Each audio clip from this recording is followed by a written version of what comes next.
평안하셨습니까? 오늘이 무슨 날인지 아시나요? 잘 아시죠? 오늘이 부활주일입니다.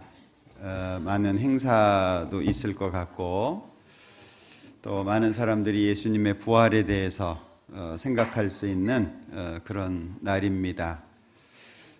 우리는 특별한 어떤 행사를 하지는 않지만 마음속에 예수님의 부활에 대해서 다시 한번 생각해 보고 또 그 부활이 나하고 어떤 관계가 있는지 또 예수님의 부활을 우리의 삶 속에 어떻게 실천하고 있는지 고민하는 시간이 되면 좋겠다 하는 생각이 듭니다. 우리 좌우 앞뒤 보시면서 인사 좀 하실까요? 안녕하세요. 또 부활절이라고 부활하세요 이렇게 하지 마시고 잠깐 같이 기도하겠습니다. 우리를 사랑하시는 자비로우신 주님 참으로 감사합니다. 하나님의 크신 사랑과 은혜로 우리를 영원히 하나님의 자녀로 삼아주시고 우리의 모든 죄를 용서해 주시며 천국의 소망을 허락하신 것 참으로 감사합니다. 우리의 삶이 하나님의 자녀로서 합당하게 살아갈 수 있도록 도와주시고 또 부활을 통해서 우리의 속죄의 확실성을 알게 해주신 것을 참으로 감사합니다. 어디에 어떠한 형편에 있든지 하나님의 뜻에 온전히 합하는 삶을 살 수 있도록 도와주시고 또 우리의 죄를 영원히 용서하며 그것을 입증하기 위해서 부활하신 주님 앞에 부끄러움이 없는 삶을 살도록 도와주시기를 원합니다. 우리 서울 강서교회 모든 형제 자매님들 한 사람 한 사람 일일이 기억해 주시고 어디에 어떠한 형편에 있든지 하나님의 사랑과 은혜 가운데 합한 삶을 살게 하시고 죄에 물들거나 죄와 타협하는 삶을 살지 않도록 붙잡아 주시기를 원합니다. 지금 이 시간에도 해외에서 수고하시는 많은 선교사님들 그리고 가족들과 함께하는 동역자 형제자매님들이 있습니다. 일일이 기억하셔서 어디에 있든 하나님의 복음이 전해지는 모든 곳마다 하나님의 능력으로 함께하셔서 더 많은 사람들이 하나님 앞에 돌아올 수 있도록 축복해 주시기를 원합니다. 우리 가운데 육신적으로 또는 신앙적으로 경제적으로 어려움을 겪는 분들이 있다면 하나님께서 함께 해 주시고 그 모든 어려움 주님의 이름으로 이겨낼 수 있도록 붙잡아 주시기를 원합니다. 더욱 오늘 이 시간 우리와 함께 해 주시고 하나님의 사랑과 은혜 그리고 혹 잘못한 것들이 있다면 회개하고 돌이킬 수 있는 귀한 시간이 될 수 있도록 도와주옵소서. 오늘 모든 시간 함께 해주시기를 원하면서 예수님의 이름으로 기도합니다. 아멘. 교독하겠습니다. 사도행전 2장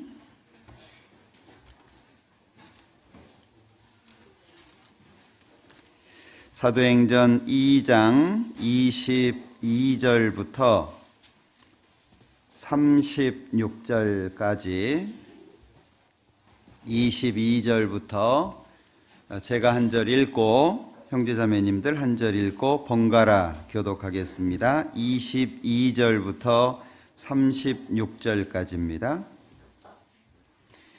이스라엘 사람들아 이 말을 들으라. 너희도 아는 바에 하나님께서 나사렛 예수로 큰 권능과 기사와 표적을 너희 가운데서 베푸사 너희 앞에서 그를 증거하셨느니라.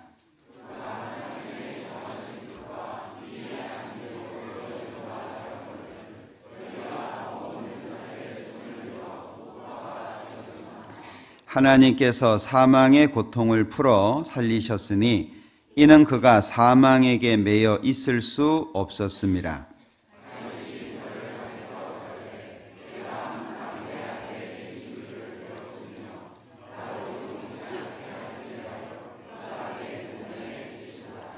이러므로 내 마음이 기뻐하였고 내 입술도 즐거워하였으며 육체는 희망에 거하리니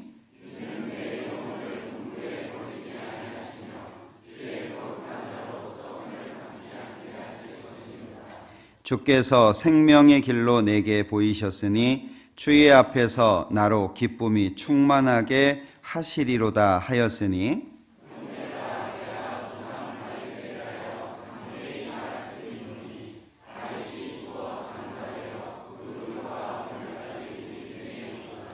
그는 선지자라 하나님이 이미 맹세하사 그 자손 중에서 한 사람을 그 위에 앉게 하리라 하심을 알고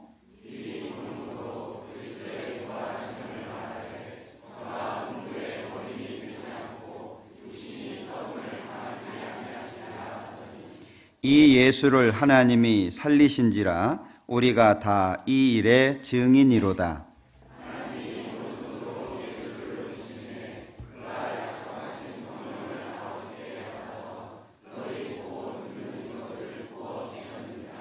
다윗은 하늘에 올라가지 못하였으나 친히 말하여 가로되 여기 어디까지죠? 주께서부터 읽으실까요? 예.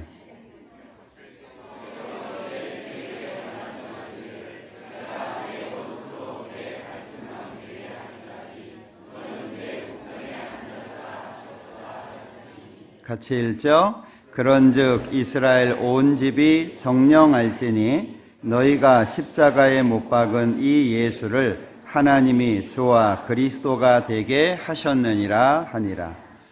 예, 우리 교독했던 사도행전 2장 29절 보겠습니다. 사도행전 2장 29절. 형제들아, 내가 조상 다윗에 대하여 담대히 말하노니 다윗이 죽어 장사되어 그 묘가 오늘까지 우리 중에 있도다. 그는 선지자라 하나님이 이미 맹세하사 그 자손 중에서 한 사람을 그 위에 앉게 하리라 하심을 알고 미리 보는 거로 그리스도의 부활하심을 말하되 저가 음부에 버림이 되지 않고 육신이 썩음을 당하지 아니하시리라 하더니 32절은 같이 읽어볼까요? 이 예수를 하나님이 살리신지라 우리가 다 이 일의 증인이로다. 말씀드렸던 것처럼 오늘은 부활절, 부활주일입니다.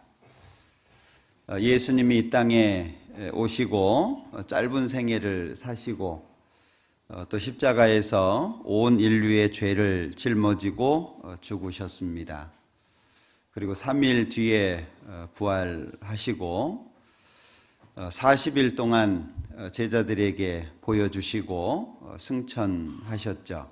그리고 50일째 되는 날 사도행전 2장 1절부터 성령께서 강림하시는 사건이 있었습니다. 영어로는 이스터라고 얘기하는데 그 영어 표현은 좀 안 맞는 것 같아요.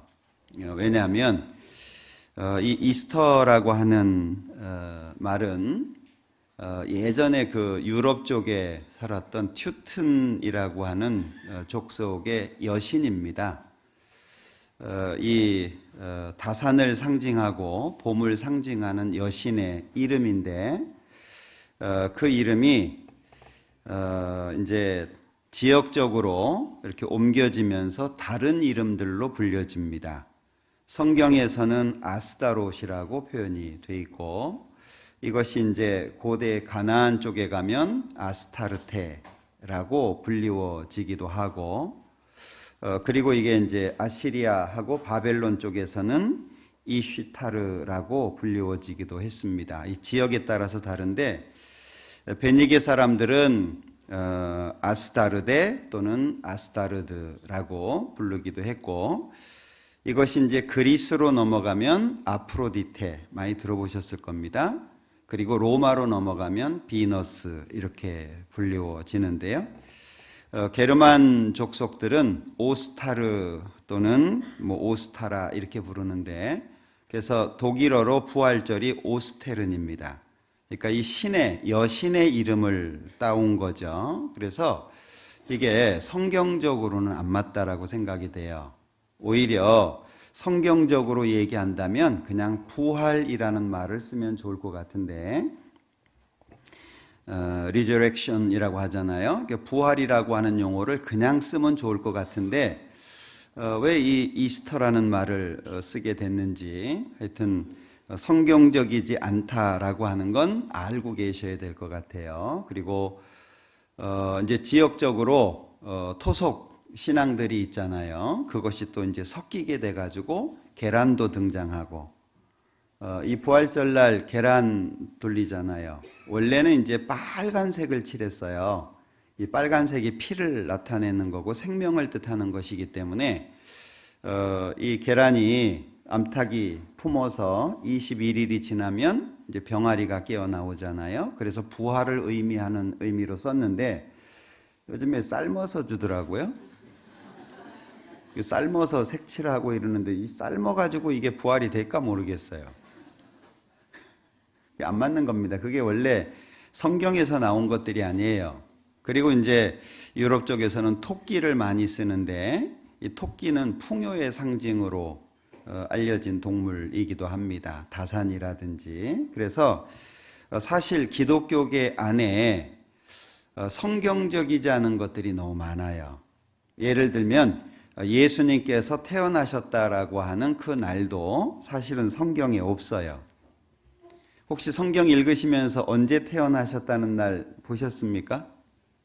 없어요.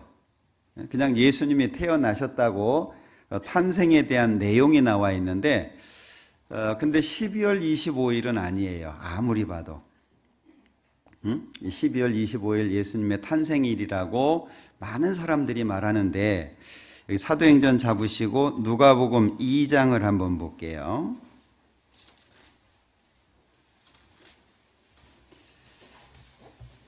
누가복음 2장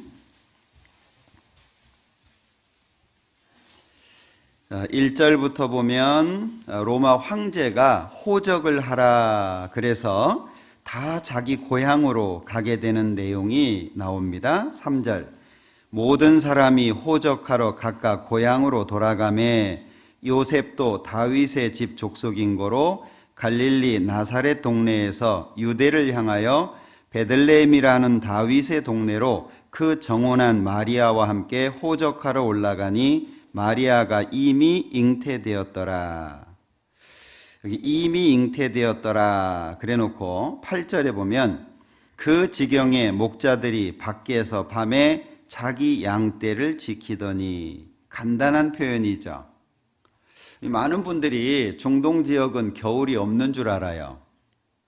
늘 뜨겁고 늘 태양볕 아래서 살아간다고 착각하시는 분들이 많은데 이스라엘에 눈 자주 옵니다. 겨울도 있고 아주 추워요.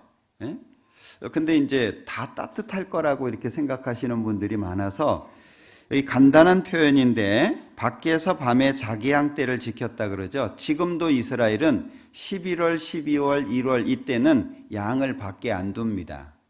왜냐면 다 얼어 죽어요. 이 양이 추위에 제일 약한 동물이거든요.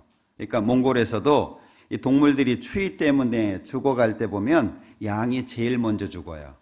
아주 약한 동물입니다. 그러니까 언제인지는 모르지만 12월은 아니에요.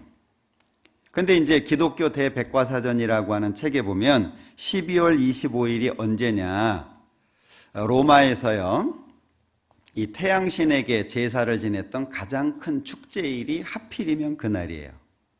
하필이면. 그런데 이 로마라고 하는 나라가 원래 다신교 국가였잖아요. 근데 콘스탄틴이라고 하는 황제가 개종을 하게 되면서 기독교 국가로 바뀌었어요. 그렇게 해서 시작된 게 로마 카톨릭이라고 하는 천주교회라고 불리우는 그런 교회입니다. 그러니까 사실 다신교 국가에서 기독교 국가로 바뀌어졌는데 황제가 꿈을 꿨어요. 십자가 환상의 꿈을 꾸죠. 그리고 전쟁터에 나갈 때 십자가를 깃발에다가 새기게 됐고 이길 수 없는 전쟁에 대승을 하게 됩니다.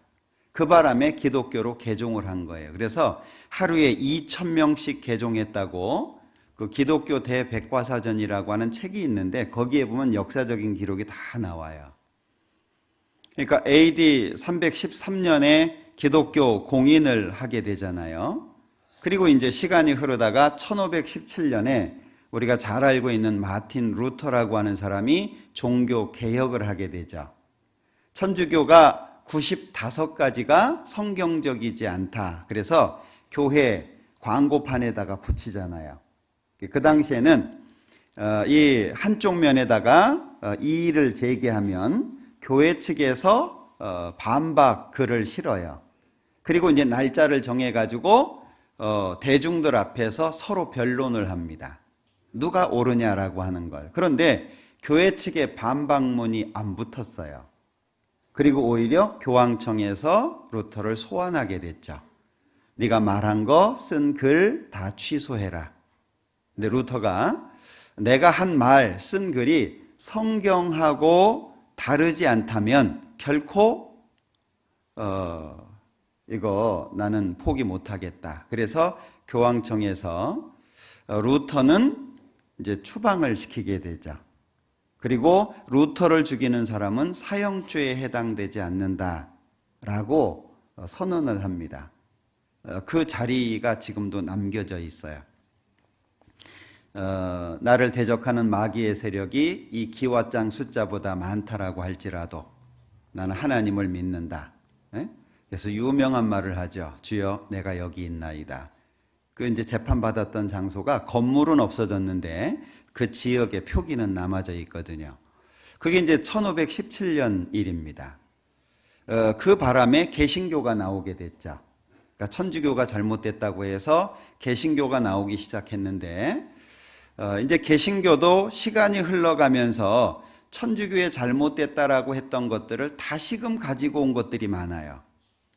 그 중에 이제 이 부활절 의식이라든지 이런 것들이 다시금 이제 교회 안으로 들어오게 돼서 진정한 의미는 감추어지게 되고 의식만 이렇게 드러나게 되는 그런 일이 지금 이제 생긴 겁니다.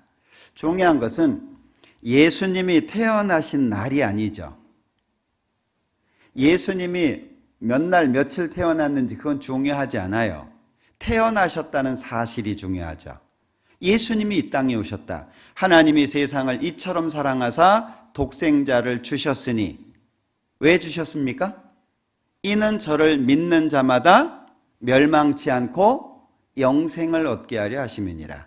그러니까 하나님이 예수님을 보내주신 이유는 예수님을 바르게 믿어서 영생을 얻으라고 주신 것이지 예수님 태어나신 날짜 가지고서 요즘에 보면 안 믿는 사람들이 더 난리죠. 예?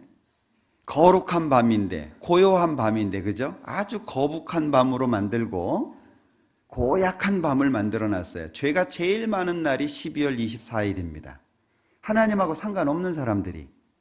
그러니까 중요한 것은 의식이 중요한 게 아니고 왜 그것이 필요한지를 구체적으로 아는 것이 필요한 거예요. 그러니까 예수님이 부활하셨다는 사실이 나하고 어떻게 연결되어 있냐, 그게 중요한 겁니다. 자, 오늘 이 부활에 대해서 좀 생각을 해볼 건데 이 부활이라고 하는 것이 보통 이제 정해지기를 춘분이 보통 3월 21일 전후가 됩니다. 춘분, 그러니까 낮과 밤의 길이가 똑같은 날이잖아요. 춘분이 지나고 이제 만월이 되는 그날, 보름이죠. 그 다음에 오는 주일날을 부활주일이라고 이제 정한 거예요. 그래서 오늘이 이제 부활주일이 돼서 보통 해년마다 날짜가 조금씩 다릅니다. 3월 중순에서 시작해서 4월 중순 정도까지가 그 사이가 이제 부활절이 들어가게 되는데 이제 올해는 이제 4월 21일 오늘이 되는 거겠죠. 자, 오늘은 이 부활에 대한 것을 좀 생각해 보고 싶은데 왜 그러냐 하면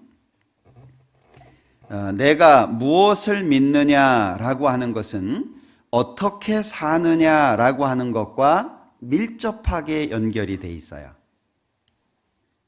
그죠?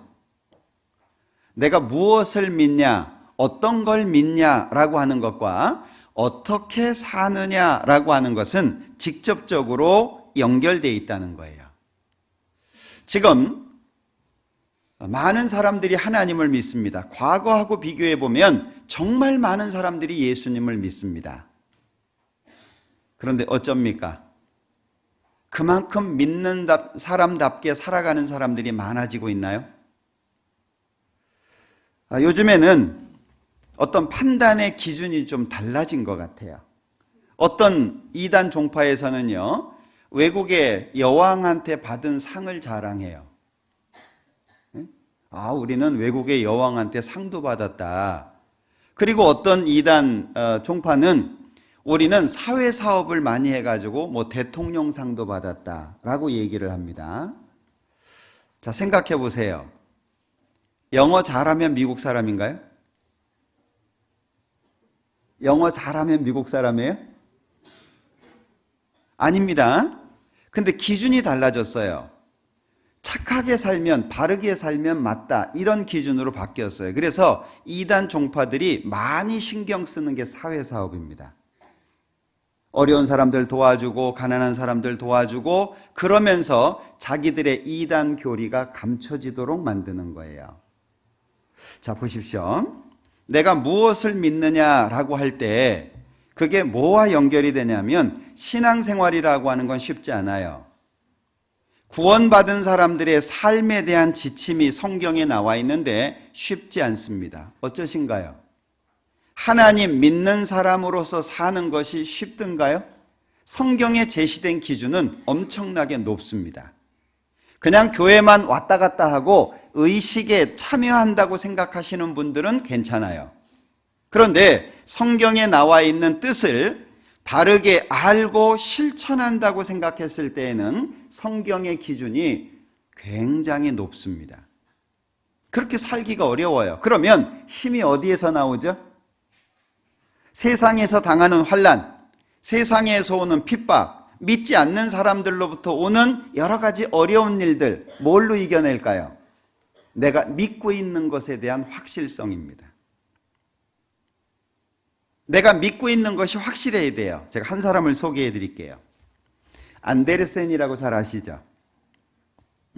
아동문학의 아버지라고 불리우는 사람입니다. 작품 어지간한 거 되게 기억나시죠? 뭐 미운 오리 새끼라든지 성냥팔이 소녀라든지 뭐 나이팅게일이라든지 뭐 백조왕자, 눈의 여왕 뭐 많은 것들이 있어요. 근데 이 사람은요 11살 때 아버지가 돌아가셨어요. 엄마 아버지가 굉장히 낮은 계층의 사람입니다. 11살 때 아버지가 돌아가심으로 어머니가 재혼을 하게 되는데 초등학교를 그만두게 돼요. 그리고 공장에서 일하게 됩니다.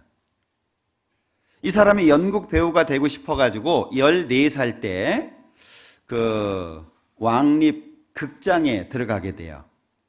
그 당시에는 미성으로 높은 소프라노 소리가 좋아가지고 들어갈 수 있었대요. 근데 변성기가 와가지고 이게 노래를 할 수가 없는 거예요. 그러다가 왕립 극장 단장의 도움으로 이제 대학까지 학교를 다니게 됩니다.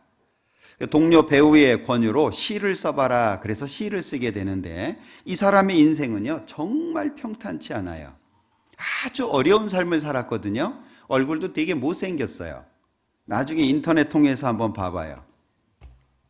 이 사람이 뭐라고 얘기하느냐면요, 나는 못생겼기 때문에 미운 오리 새끼를 쓸 수 있었대요.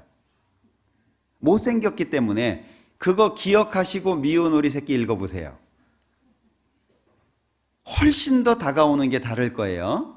그리고 나는 가난했기 때문에 성냥팔이 소녀를 쓸 수 있었다고 얘기합니다. 결국에 이 사람은 역경은 나에게 축복이었다라고 얘기하거든요. 사람이 어떻게 사느냐라고 하는 건 마음속에 뭐가 들어있냐라고 하는 거예요. 우리는 하나님을 믿는 사람들입니다. 지금 우리나라 같은 경우에도 의식이 발달되다 보니까 말씀 듣는 시간을 힘들어해요. 성경을 배우는 시간이 힘들어요. 그래서 20분, 30분 하는 설교도 거반 졸아요. 목사님은 그냥 알고 설교해요. 왜? 일일이 다 깨울 수 없으니까. 희한한 것은 끝나고 가실 때 오늘 은혜 많이 받았대요. 무슨 은혜를 받았을까요? 차라리 잘 자다 갑니다 이러면 솔직한데, 왜요? 말씀이 재미가 없는 거예요. 말씀이 내 영혼을 일깨울 수 있는 내 마음속에 힘이 없으니까 말씀이 길어지는 걸 싫어해요. 그러니까 어떤 교회는 우리 교회 설교 8분입니다. 미국에서 광고하는 교회도 있어요. 설교 8분이에요. 왜? 짧은 걸 좋아해요. 그리고 대신에 막 찬양하고 일어났다가 앉았다가 뭐 유명한 사람들 데려다가 노래 부르고 뭐 이런 걸 좋아해요. 말씀 시작하죠? 희한하게 수면제 뿌렸어요. 말씀만 하면. 근데 보세요. 요한복음 1장 1절에 뭐라고 되어 있습니까? 태초에 말씀이 계시니라. 이 말씀이 하나님과 함께 계셨으니 이 말씀은 곧 하나님이시니라. 생각해 보십시오. 우리의 단단한 성품 어떻게 깨질 겁니까? 목사가 얘기한다고 그대로 살 겁니까? 내 마음의 기준이라고 하는 것이 얼마나 강한지 산성입니다. 산성. 교회에 나와서 말씀 들어도요, 말씀대로 살려고 하는 의지 잘 안 생깁니다. 우리가 보통 사람입니까? 어때요? 자기 자신 보통 아니죠? 한성질합니다. 우리 대단한 사람들이에요. 누가 얘기한다고 그렇게 듣습니까? 그러니까 내 삶이 바뀌려면 하나님의 능력이 내 마음속에 심기워져야 돼요. 감동적인 얘기 듣는다고 마음 바꿔지지 않습니다. 귀는 즐겁게 할 수 있어요. 그러나 마음은 요동하지 않습니다. 성령께서 주시는 힘 있는 말씀이 내 마음을 계속 두드려야 돼요. 그래서 성경에 보면 하나님의 말씀을 불같지 아니하냐, 반석을 쳐서 부서뜨리는 방망이 같지 아니하냐. 하나님의 말씀이. 근데 요즘에 어떻죠? 좋은 얘기만 들으려고 그래요. 감동적인 얘기만 들으려고 합니다. 내 마음을 찌르고 나를 아프게 하고 내 잘못이 드러나게 하고 하나님 앞에 옳지 못한 것을 드러내는 말씀을 싫어해요. 그러니까 일단 짧아야 되죠? 짧으니까 그냥 수박 겉핥기식의 말씀을 할 수밖에 없죠? 그러니까 예수 믿는데 세상 사람이에요. 교회는 나오는데 하나님하고 전혀 상관없어요. 성경 들춰보지도 않아요. 제가 미국에 처음에 선교를 갈 때 대사관에 가가지고 인터뷰를 하는데요. 영사관이 질문을 하는데 제가 당황을 했어요. 이런 질문을 한다라고 하는 걸 미리 자료를 받았거든요. 그래서 그 질문에 대한 답변을 쭉 준비해 갔는데 전혀 엉뚱한 질문을 하는 거예요. 처음 질문이 신약성경 맨 앞에 4권이 뭡니까? 묻더라고요. 내가 목사라고 썼는데 서류에다가 목사라고 썼어요. 근데 첫 질문이 신약성경 맨 앞에 4권이에요. 되게 기분 나쁘더라고요. 이 사람이 못 봤나? 네. 그러더니 지난주 어디 설교 갔다 왔냐고 또 묻더라고요. 제가 준비한 거하고 전혀 다르게 나중에 알았어요. 미국 사람들은 70% 이상이 기독교인이라고 답변을 합니다. 그런데 성경, 신약 성경 맨 앞에 4권 이름을 기억하는 사람이 별로 없어요. 그리고 그걸 순서대로 말할 수 있는 사람은 더더욱이 적어요. 그게 미국의 기독교예요. 우리나라는 어떻습니까? 수많은 사람들이 주일이 되면 교회를 갑니다. 수많은 사람들이 하나님을 믿는다고 찬양을 합니다. 그러나 그 마음속에 하나님의 말씀은 얼마나 들어있을까요? 삶을 움직이는 하나님 쪽으로 나를 이끌어내는 그런 힘 있는 말씀이 얼만큼이나 있냐 그 얘기예요.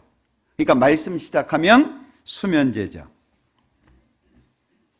삶이 안 바뀌어요. 우리는 보통 말씀 가지고서 안 바뀝니다. 빌립보서 1장을 볼게요. 사도행전 2장은 표시해 두시고 빌립보서 1장입니다.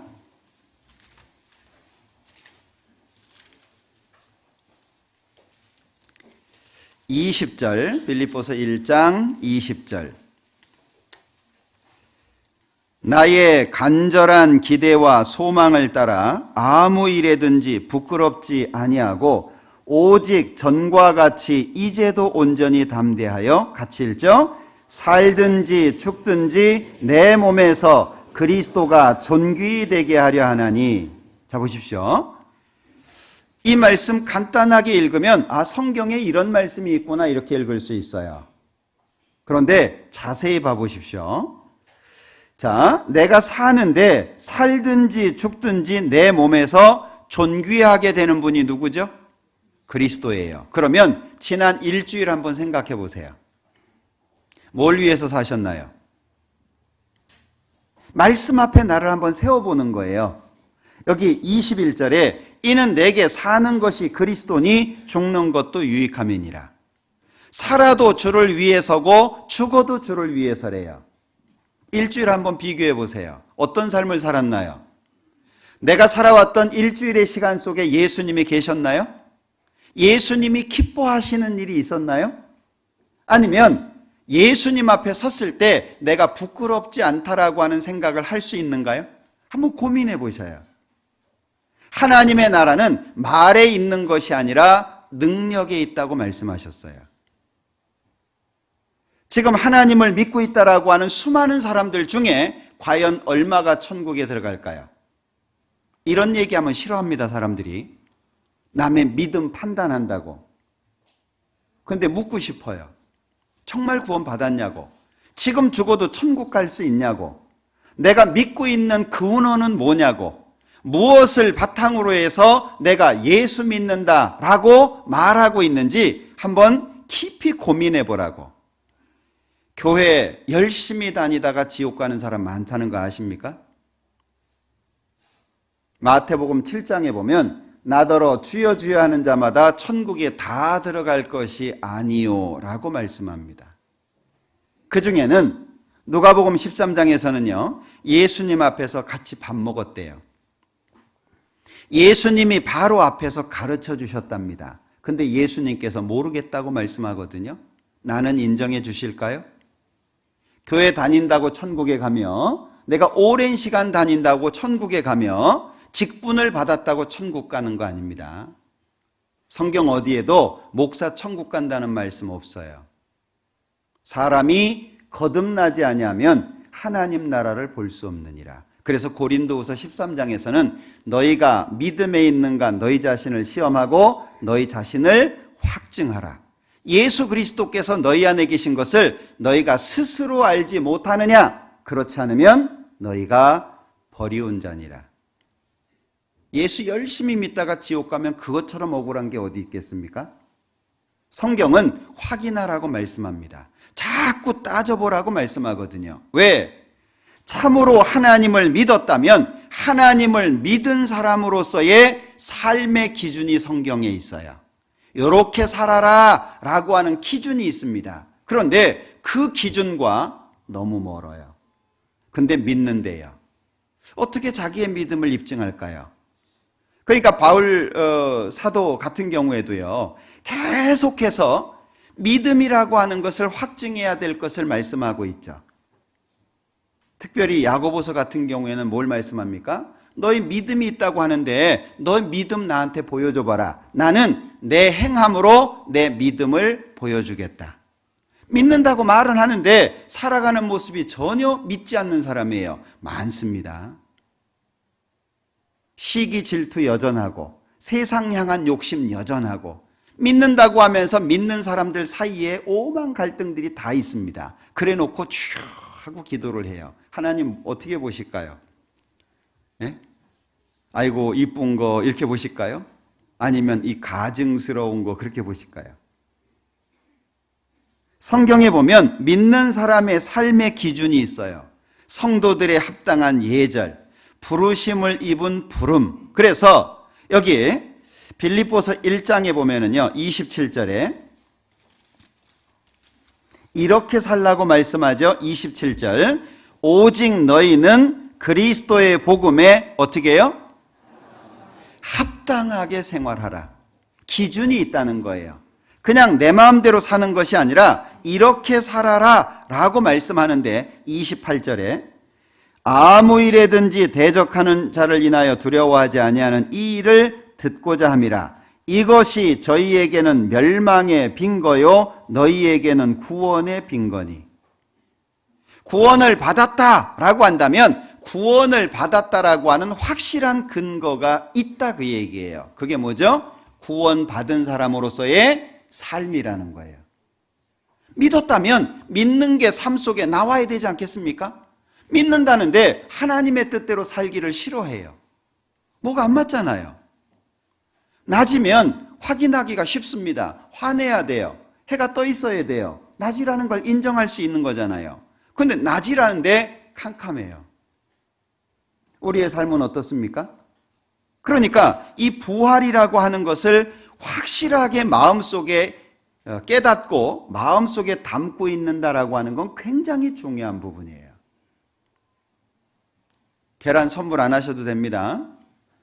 중요한 것은 그 예수님의 부활이 나하고 연결이 돼 있냐 하는 거예요.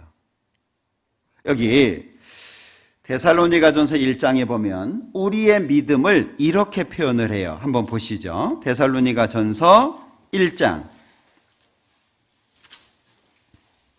5절입니다. 데살로니가전서 1장 5절. 이는 우리 복음이 말로만 너희에게 이른 것이 아니라 오직 능력과 성령과 큰 확신으로 된 것이니. 큰 확신이라고 한다면 움직이지 않겠죠. 그러니까 내 마음속에 나 천국 가 이게 흔들리지 않는 거예요. 그러면 내가 천국 간다라고 하는 이유가 뭐냐 하는 거예요. 교회 오래 다녔기 때문에, 헌금 많이 했기 때문에, 직분을 받았기 때문에 아니라는 거예요. 너희가 거듭나지 아니하면 하나님 나라를 볼 수 없느니라. 우리 동양선교회라고 일본에서 들어온 교회가 하나 있죠. 성결교회라고 우리나라에는 알려져 있는데 그 성결교의 4대 교리 중에 하나가 중생이 있어요. 중생. 그 중생이 거듭남입니다.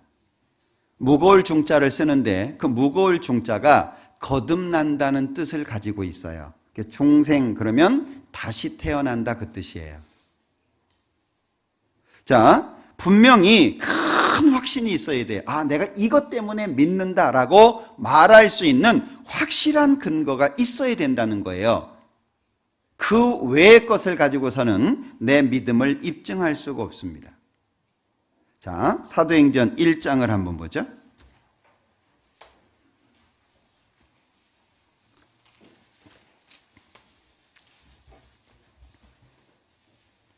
(21절) 사도행전 1장 21절. 이러함으로 요한의 세례로부터 우리 가운데서 올리어 가신 날까지 주 예수께서 우리 가운데 출입하실 때에 항상 우리와 함께 다니던 사람 중에 하나를 세워, 같이 읽죠. 우리로 더불어 예수의 부활하심을 증거할 사람이 되게 하여야 하리라 하거늘. 자, 유다가 예수님을 팔고 자살해서 죽었습니다. 12명의 사도가 11명이 됐습니다.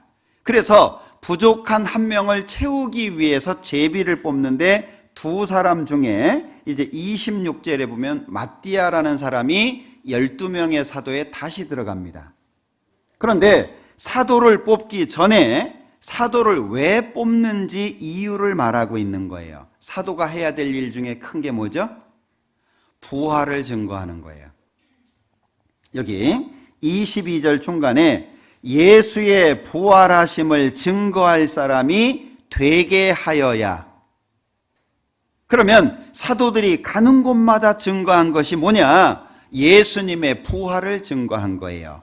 2장 31절 우리 읽었던 내용이죠.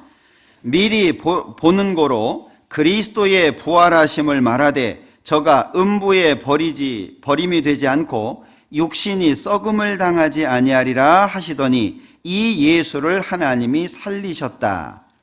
3장 15절입니다. 생명의 주를 죽였도다. 그러나 하나님이 죽은 자 가운데에서 살리셨으니 우리가 이 일의 증인이로다. 4장 2절에 백성을 가르침과 예수를 들어 죽은 자 가운데서 부활하는 도 전함을 싫어하여. 뒤에 사도행전 쭉 읽어보세요. 사도들이 계속 전하는 게 뭐냐? 부활입니다. 부활. 부활이라고 하는 것이 너무나도 중요한 거예요. 그러면 부활이라고 하는 걸 왜 말하냐? 부활은 이 시편 16편에 다윗이라고 하는 사람을 통해서 미리 예언하게 한 게 부활이에요. 우리 사도행전 2장 읽었죠? 그 2장의 내용 중에 25절부터 다윗이 저를 가리켜 가로되 그랬죠. 이게 시편 16편 말씀을 인용한 겁니다. 그럼 보세요. 다윗은 예수님 태어나시기 1000년 전 사람이에요. 시간적으로 예수님이 태어나시려면 1000년이 지나가야 예수님 태어나는 거예요. 그런데 그 다윗이 어떻게 예수님에 대해서 증거를 할까요? 이게 성령으로 인해서 기록된 게 맞다는 거예요. 성령에 의해서 성경이 기록된 게 아니라면 이런 내용 자체가 있을 수가 없습니다. 예수님이 어디에서 태어나시는지, 어떻게 사시는지, 어떻게 죽을지, 부활하는 거, 승천하는 거 성경에 예수님 태어나시기 전에 미리 다 기록되어 있습니다. 보통 사람의 전기는 그 사람의 죽고 나서 쓰여지잖아요. 근데 예수님은 태어나시기 전에 이미 다 기록되어 있어요. 그대로 예수님이 가시는 겁니다. 그런데 25절에 다윗이 기록했는데 그걸 뒤에 뭐라고 하느냐면요, 31절에 미리 보는 거로. 누가 미리 보냐? 다윗이 미리 봤다, 그 얘기예요. 29절부터 말하죠. 형제들아, 내가 조상 다윗에 대하여 담대히 말할 수 있노니 다윗이 죽어 장사되어 그 묘가 오늘까지 우리 중에 있도다. 이스라엘에 가면 다윗의 그 무덤이 지금도 있습니다. 그 관광 코스 중에 다윗의 무덤에 들어가는 그 코스가 있거든요. 30절, 그는 선지자라. 다윗은 선지자라는 거죠. 하나님이 이미 맹세하사 그 자손 중에서 한 사람을 그 위에 앉게 하리라. 다윗의 위에 한 사람을 앉힐 거다. 예수님 말하는 겁니다. 모세가 처음 얘기했죠. 너희 중에서 나와 같은 사람 하나 세울 거다, 하나님께서. 그 예수님 말하는 겁니다. 그러면서 31절에 미리 보는 거로. 누가요? 다윗이 미리 봤다, 그 얘기거든요. 무엇을 봤냐? 그리스도의 부활하심을 미리 봤다는 거예요. 하나님께서 보여주신 거죠, 미리. 자, 미리 보는 거로 그리스도의 부활하심을 말하되 저가 음부에 버림이 되지 않고 육신이 썩음을 당하지 아니하리라 하시더니, 그렇게 말했는데 32절, 하나님이 예수를 살리셨다. 그 예언이 성취됐다는 걸 말씀하고 있죠. 그런데 뒤에 뭐라 그래요? 우리가 다 이 일에 뭐라고요? 증인이다. 그럼 사도들은 뭘 증거한 겁니까? 예수님의 부활을 계속 증거한 거예요. 그러면 이 예수님의 부활을 왜 증거하냐, 그 얘기예요. 자, 고린도 전서 15장을 보자.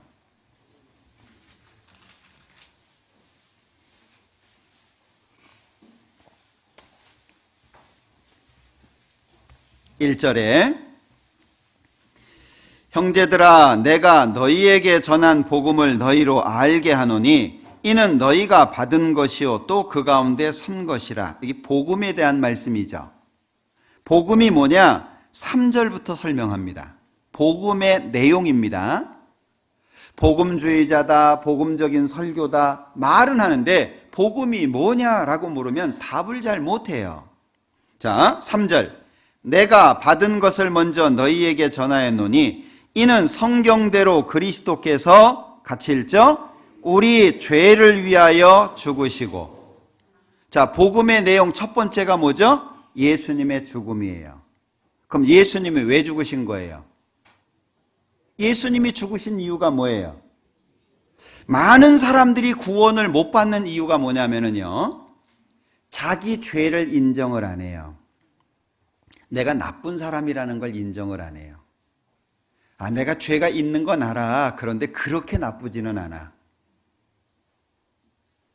상담할 때도요, 죄 있으세요? 죄야 있죠. 지옥 가시겠네요.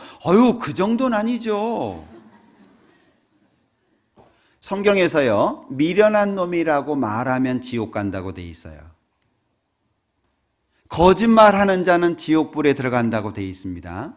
다른 죄 다 빼고, 심지어 마태복음 5장에서는 살인하지 마라 10계명 말씀하시다가 노하는 자, 욕하는 자, 미련한 놈이라고 말하는 자 지옥불이라고 말씀하셔요.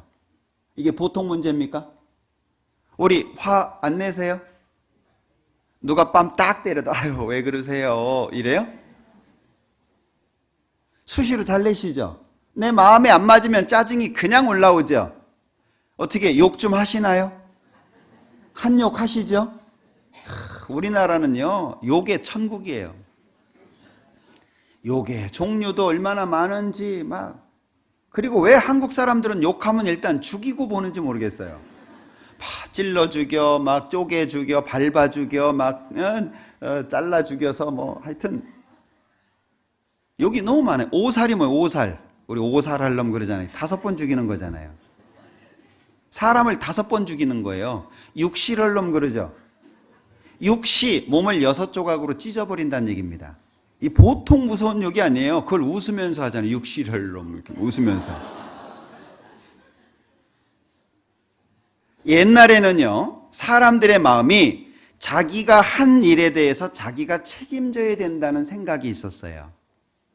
근데 시대가 흘러가면서요, 자기가 한 일에 책임을 안 지려고 그래요. 옛날에는 자유의지를 인정했습니다. 내가 뭔가 옳고 그른 걸 선택하고 내 책임이 있다는 걸 인정을 했어요. 근데 지금 시대는요, 내 책임이 아니고 무슨 책임이에요? 사회 책임이고 환경 책임이고 병 탓이고, 요즘에 진주에서 난 사건 잘 아시죠? 어떤 분이 그러더라고요. 지옥에 가면 변호사가 제일 큰 심판 받을 거라고. 여기 변호사 안 계시죠? 왜 그러냐 그랬더니 변호사는 어떻게든 형량을 줄여야 되잖아요. 그러니까 이 사람 책임이 아니고 다른 요인이 있었다라고 하는 걸 알려야 되는 거예요. 네? 이 사람 본래 그렇진 않아. 병 때문에 결정하기가 어려워. 환경이 그럴 수밖에 없었어. 그걸 입증하는 거예요. 그러니 지옥 가면 제일 큰 심판 받을 거라고. 근데 공감이 갔어요. 왜? 지금 시대가 그래요. 얼마 전에 춘계 수양회 했잖아요. 이 할머니 할아버지들이요, 자기 죄 없대고 잡았대요. 죄 없대요. 옆에 며느리가 앉아가지고 딸이 앉아가지고 그때 이랬잖아요, 그때 저랬잖아요, 기억 안 난대. 완전히 오리발이에요. 전도인들이 너무 힘들대요. 보통 우리 죄에 대한 걸 이야기하면 다 인정하잖아요, 그죠? 삶 속에 뒤돌아보면 흔적들이 많잖아요. 내가 잘못했던 거, 지우개 가 있으면 지워버리고 싶은 거 얼마나 많아요. 근데 요즘에는 없다고 잡았대요. 구원을 못 받는 거예요. 죄가 더한 곳에 은혜가 더하잖아요. 죄가 없어. 그 은혜도 없죠. 그러니까 교회 다니는 지옥 가는 사람. 어떤 사람은 찬송이 좋아서 오는 사람도 있어요. 어떤 사람은 그냥 예수님이 그냥 좋대요. 자기 믿음과 상관이 없어요. 왜 예수를 믿습니까? 왜 이 시간에 이 자리에 앉아 있습니까? 내가 예수를 믿는다고 고백하는 이유가 뭡니까? 정확하게 마음속에 새겨져 있어야 돼요. 그것이. 우리는 숫자 늘리는 거 중요하지 않습니다. 1000명 되고 10,000명 되고 그럼 목사인 저는 좋겠죠. 그게 하나님이 정말 좋아하실까요? 숫자 늘어가는 건 중요한 게 아니에요. 정말 천국 갈 사람이 늘어야죠. 그러려면 중요한 게 뭐예요? 올바른 믿음이 마음속에 새겨져야 돼요. 올바른 믿음이. 복음이라고 말할 때 첫 번째가 뭐냐? 이는 성경대로 그리스도께서 우리 죄를 위해서 죽으셨다는 거예요. 고민하셨습니까? 찬송가 405장 기억나세요? 찬송가 405장. 미국 사람들은 가수가 되기 전에 이 가수로서 이름을 알리기 전에 먼저 이 찬양을 많이 부릅니다. 찬양을. 기독교 국가니까 찬양을 부르다가 이제 어느 정도 인지도가 생기면 가요를 부르기도 해요. 유명한 가수들 중에 안 불러본 사람이 없는 노래가 405장이에요. 어지간하면 다 불렀어요. 예? 어메이징 그레이스라고 하는, 예? 아주 그냥 징글징글 부른 거예요, 막. 예?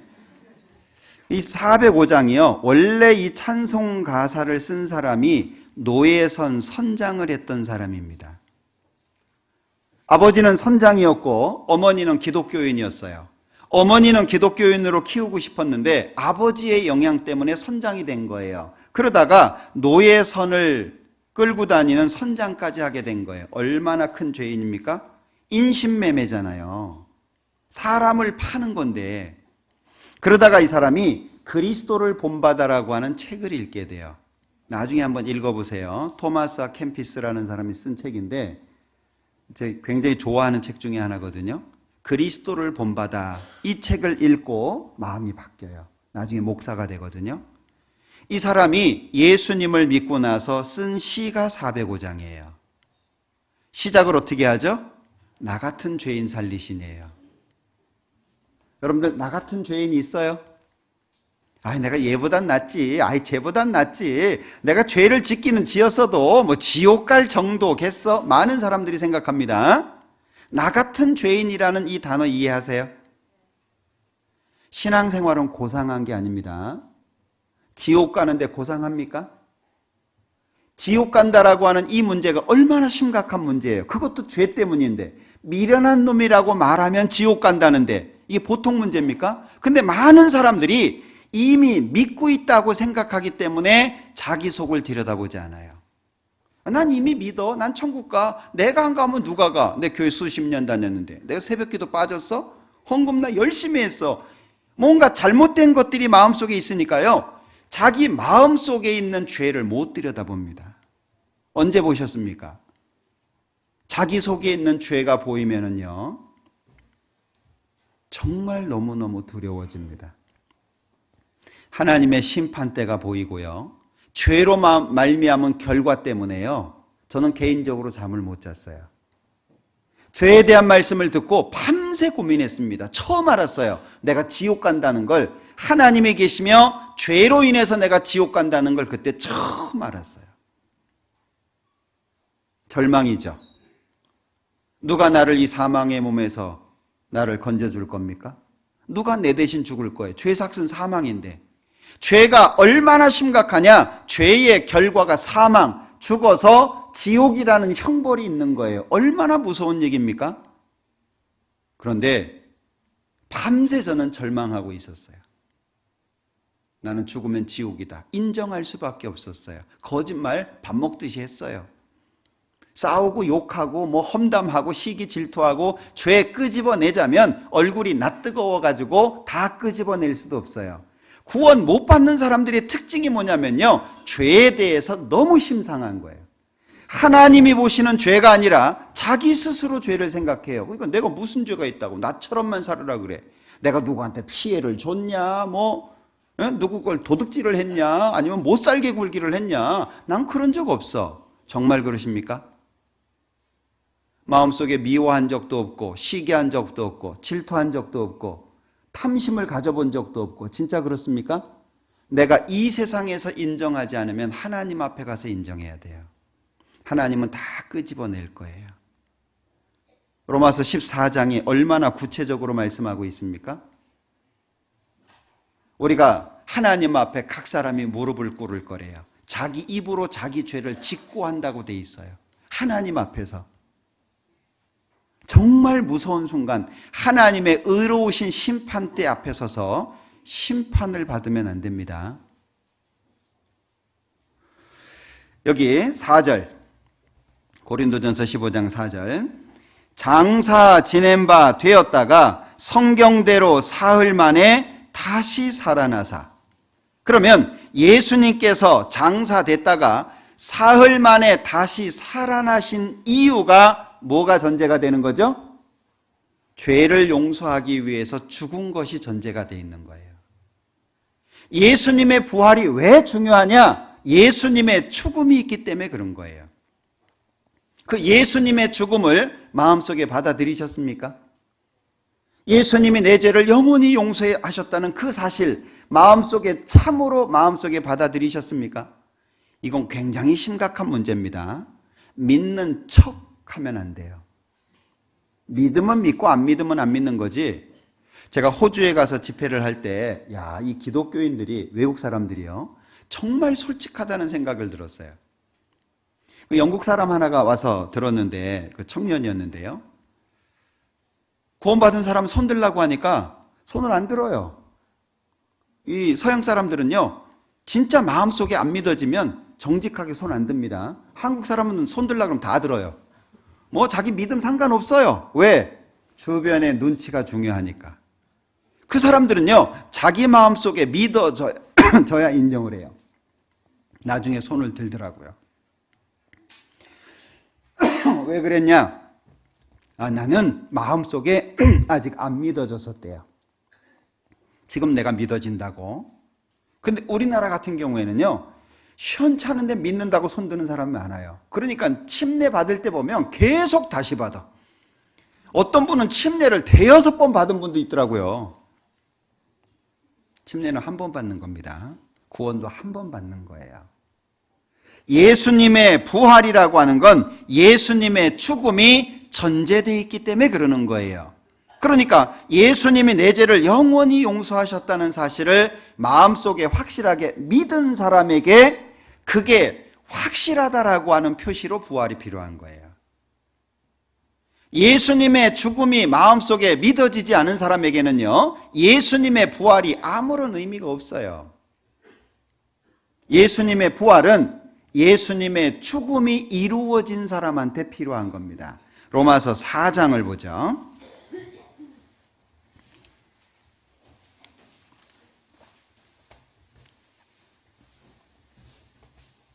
로마서 4장 25절입니다.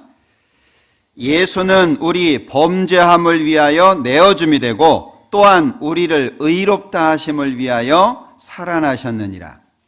예수는 우리 범죄함, 우리 죄 때문에 죽는 데 내어주게 됐고 우리를 의롭다 하기 위해서 살아나셨다. 그럼 앞에 선행되는 게 뭐죠? 내 죄를 용서하기 위해서 죽으셨다는 게 선행되는 거예요. 부활이 왜 필요합니까? 죽음이 인정된 사람한테 부활이 필요한 거예요. 근데 많은 사람들은 자기 마음속에 죽음이 인정되지도 않았는데 그냥 의식 속에서 취해 있는 사람들이 있어요. 그건 아무런 의미가 없습니다. 부활절 의식 아무리 많이 행해봐야 아무 소용없어요. 자, 생각해 보세요. 사람이 거듭나지 않으면 하나님 나라를 볼 수 없다. 예수님 말씀하셨는데 예수님이 지금 재림하셨다. 그럼 제일 중요한 게 뭐예요? 예수님이 지금 이 시간 이 자리에 재림하셨습니다. 그럼 제일 중요한 게 뭐예요? 나 교회 오래 다닌 거? 모태신앙인 거? 직분 받은 거? 헌금 많이 한 거? 관계 있나요? 예수님이 이 자리에 재림하신다면 제일 중요한 게 뭐예요? 거듭났냐 안 났냐, 이게 제일 중요하잖아요. 사람들은요, 중요한 건 빼놓고 중요하지 않은 것에 마음 뺏기는 거예요. 기초가 튼튼하지 않은데 그 위에 견고한 집을 어떻게 세우겠어요? 제일 중요한 건 예수님의 죽음과 예수님의 부활이라고 하는 것이 마음속에 정확하게 새겨져 있어야 됩니다. 예수님이 마태복음 16장에 내가 사흘 만에 다시 살아날 거다. 종교인들에게 핍박을 받고 결국에 죽게 될 텐데 3일 만에 살아날 거다. 계속 말씀하시잖아요. 근데 제자들은 못 알아들었어요. 예수님이 죽고 부활한다는 사실을 마음속에 담아두지 못했습니다. 그래서 마태복음 27장에 종교인들이 뭐라 그래요? 이 사람이 살아있을 때 자기 사흘 만에 다시 살아난다고 얘기했으니까 군병들 동원해가지고 지키게 해달라고. 마태복음 27장에 나오죠. 예수님이 계속 말씀하신 거예요. 사흘 만에 다시 살아날 거다. 너희보다 먼저 갈릴리에 가 있을 거다. 근데 제자들 마음속에는 그게 없었던 거예요. 사도행전 26장을 한번 보죠.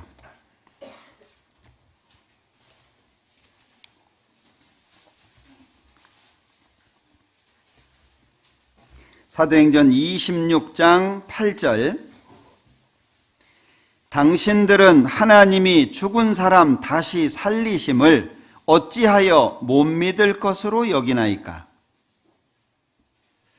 이게 지금 26장 1절부터 보면 아그리빠라고 하는 왕 앞에서 변론하는 내용인데요. 바울 사도의 변론입니다. 바울이 뭐라고 얘기합니까? 당신들은 하나님이 죽은 사람 살리는 거 이거 왜 못 믿습니까? 이걸 왜 못 믿을 일이라고 생각하십니까? 라고 항변하고 있는 겁니다. 예수님께서도 계속 말씀하셨고 제자들도 전도하는 내용이 부활인 거예요. 부활. 특히 마태복음 12장에 예수님께서 요나의 사건을 인용하시면서 요나가 밤낮 사흘 동안 물고기 뱃속에 있었던 것처럼 인자도 나도 밤낮 사흘을 땅속에 있으리라 이렇게 말씀하셨잖아요. 마태복음 12장 찾아보자. 마태복음 12장 40절입니다. 40절 같이 읽어보겠습니다. 요나가 밤낮 사흘을 큰 물고기 뱃속에 있었던 것 같이 인자도 밤낮 사흘을 땅속에 있으리라. 예수님께서 죽음과 부활에 대한 말씀을 계속 하셨거든요. 그런데 이 제자들이 잘 못 알아듣는 거예요. 그리고 그 예수님의 부활을 본 다음에야 그 사실을 인정하게 된 거예요. 심지어 예수님이 부활하셨다는 사실을 여인들이 보고 증명을 해도 안 믿었잖아요. 이 제자가 이 베드로하고 요한이 무덤에 가보기까지 했잖아요. 가서 보니까 옷이 개켜져 있는 거예요. 예수님은 온데간데 없는 거예요. 여인들이 증거했죠. 그리고 자기들이 직접 가서 봤죠. 믿음이 잘 안 생기는 거예요. 제자들 앞에 나타나셨잖아요. 요한복음 20장에 보면 손과 옆구리를 보여주면서 너희에게 평강이 있을지어다. 제자들도 직접 예수님을 만나고 난 다음에야 믿게 된 겁니다. 그리고 계속 전하는 데 있어서 예수님의 부활을 증거한 거예요. 이 성경에 예수님의 그 부활에 대한 내용들이 상당히 많은데 첫 번째가 우리 이스라엘의 7절기가 있죠. 이스라엘의 7절기가 있는데 이 7절기 속에 부활이 있다는 거 아십니까? 레위기 23장에 쭉 기록되어 있는데 7가지 절기 첫 번째가 뭐예요? 유월절. 유월절은 예수님의 죽음을 가리키는 겁니다. 두 번째가 뭐죠? 무교절. 유월절 바로 다음 날 이어지는 절기입니다. 무교절.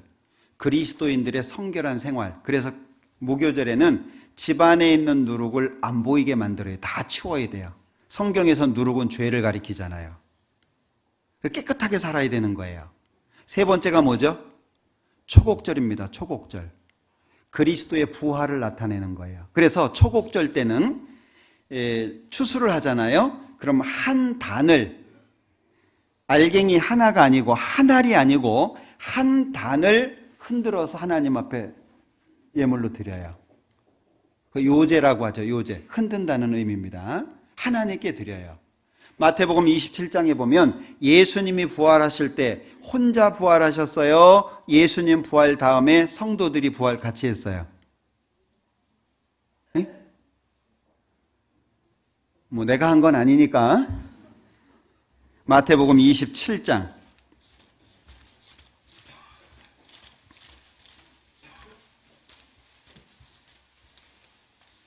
자, 마태복음 27장 50절입니다.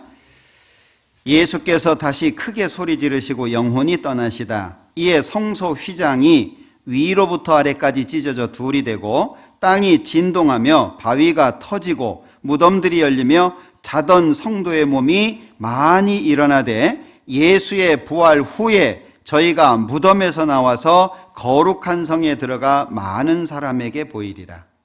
예수님이 부활하신 이후에 자던 성도들이 많이 함께 부활한 겁니다. 이게 초곡절입니다. 그러니까 이삭 한 알이 아니고 한 단, 예수님은 한 알의 밀입니다.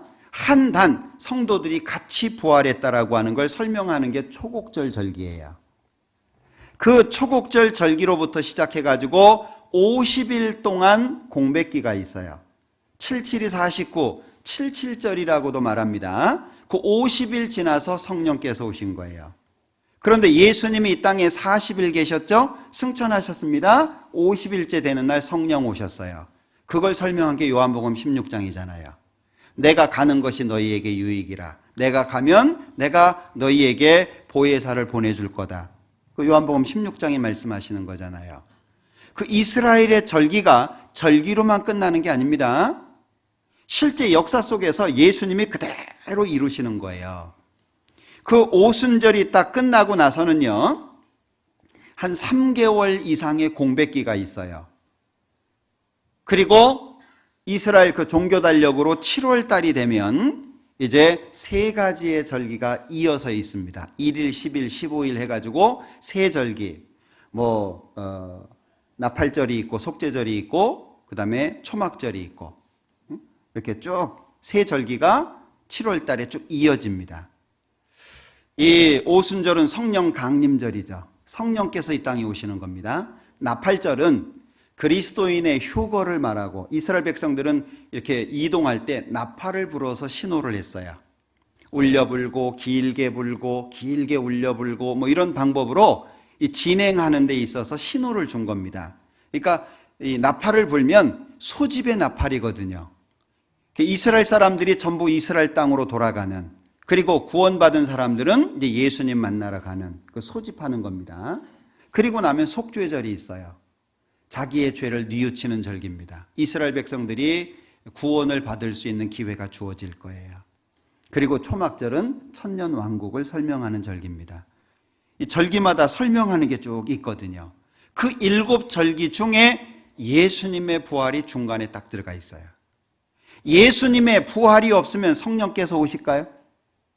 예수님의 죽음이 없으면 예수님의 부활이 없고, 그러면 성령께서 이 땅에 오시는 게 없는 거예요.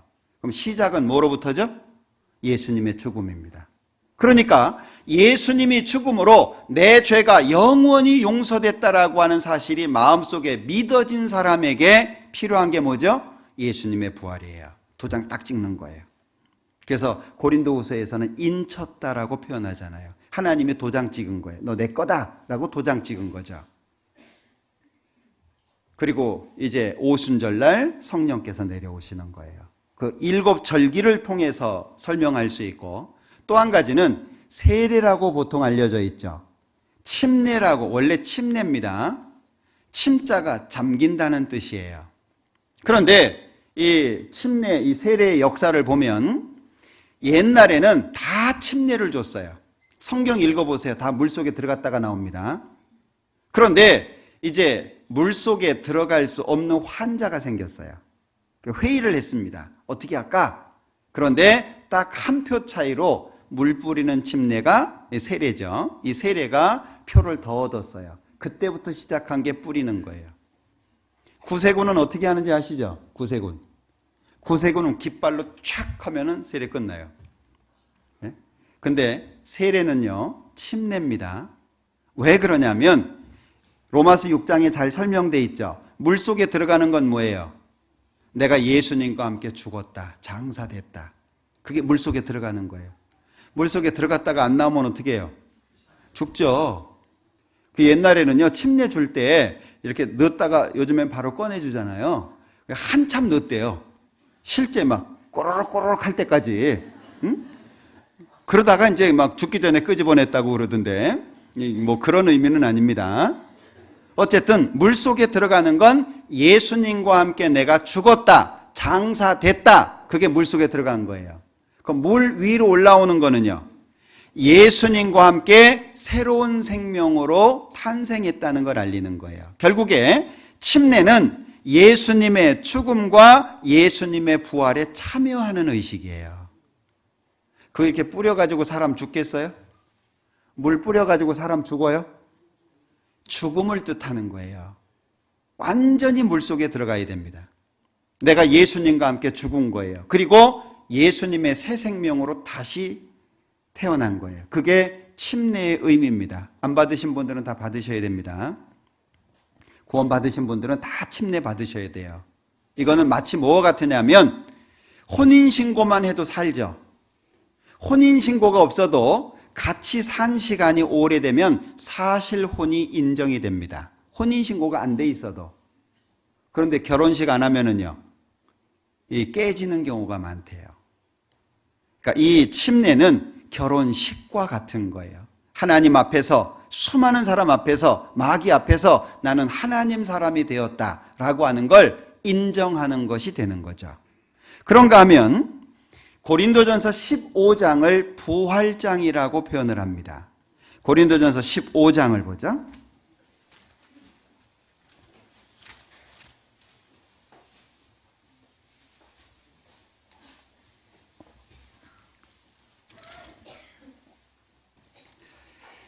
(12절입니다) 그리스도께서 죽은 자 가운데서 다시 살아나셨다 전파되었거늘 너희 중에서 어떤 이들은 어찌하여 죽은 자 가운데서 부활이 없다 하느냐.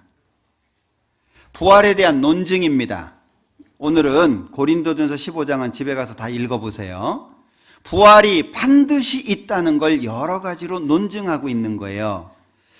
자, 13절 만일 죽은 자의 부활이 없으면 그리스도도 다시 살지 못하셨으리라. 그리스도께서 만일 다시 살지 못하셨으면 우리의 전파하는 것도 헛것이요 또 너희 믿음도 헛것이며 또 우리가 하나님의 거짓 증인으로 발견되리니 우리가 하나님이 그리스도를 다시 살리셨다고 증거하였습니다. 만일 죽은 자가 다시 사는 것이 없으면 하나님이 그리스도를 다시 살리시지 아니하셨으리라. 만일 죽은 자가 다시 사는 것이 없으면 그리스도도 다시 사신 것이 없었을 터이요 그리스도께서 다시 사신 것이 없으면 너희의 믿음도 헛되고 너희가 여전히 죄 가운데 있을 것이요 또한 그리스도 안에서 잠자는 자도 망하였으리니 만일 그리스도 안에서 우리의 바라는 것이 다만 이생뿐이면 모든 사람 가운데 우리가 더욱 불쌍한 자리라. 이 고린도전서 15장을 읽어보면은요, 부활이 없다면 그러면서 부활은 반드시 있다라고 하는 걸 뒤에 보면 논증하는 거예요. 만약에 부활이 없다면 우리가 그 고생 견디겠냐? 부활이 없다면 이 땅에서의 어려움을 우리가 어떻게 감당할 수 있겠냐? 부활이 있기 때문에 현재 어려움을 견딜 수 있는 거 아니냐? 그걸 뒤에 계속 논증을 합니다. 그러면서 50절 형제들아 내가 이것을 말하노니 혈과 육은 하나님 나라를 유업으로 받을 수 없고 또한 썩은 것은 썩지 아니할 것을 유업으로 받지 못하느니라. 보라 내가 너희에게 비밀을 말하노니 우리가 다 잠잘 것이 아니요 마지막 나팔의 순식간에 다 호련히 다 변화하리니. 자, 예수님이 재림하시고 우리가 부활한다는 사실을 50절부터 쭉 설명하고 있는 거예요. 그런데 51절에 뭐라 그러죠? 보라 내가 너희에게 비밀을 말한다. 사람들이 인정하지 않는 또는 사람들이 믿지 않는 그러나 비밀이죠. 우리가 다 잠잘 것이 아니요 마지막 나팔의 순식간에 호련히 다 변화될 거다. 그러면 52절에 놀라운 일이 생기는데 두 가지로 표현했어요. 나팔 소리가 나매 죽은 자들이 첫 번째는 썩지 아니할 것으로 다시 삽니다. 지금 우리 이 몸은 어떻습니까? 몸 마음에 안 드시죠? 저도 마음에 안 들어요. 네? 저는 이 살이 잘 붙는 몸이거든요. 근데 또 살이 잘 붙는 사람들은 또 먹는 걸 좋아해요. 그죠? 어떤 사람은 키가 작아서, 어떤 사람은 너무 키가 커서, 어떤 사람은 오만 병이 다 들어가지고 막 눈이 안 보여서 뭐 허리가 꼬부라져 가지고 뭐 마음에 안 들어요. 그죠? 그리고 생긴 것도 마음에 안 드시죠? 왜 이 모양으로 만들어졌는지 막 이런 분도 있고요. 예, 근데 걱정하지 마세요. 주님 오시면 여기 뭐라고 표현하고 있습니까? 썩지 아니할 것으로 다시 삽니다. 이해돼요? 이거 우리 이해 못합니다. 하나님을 믿으니까 인정하는 거예요.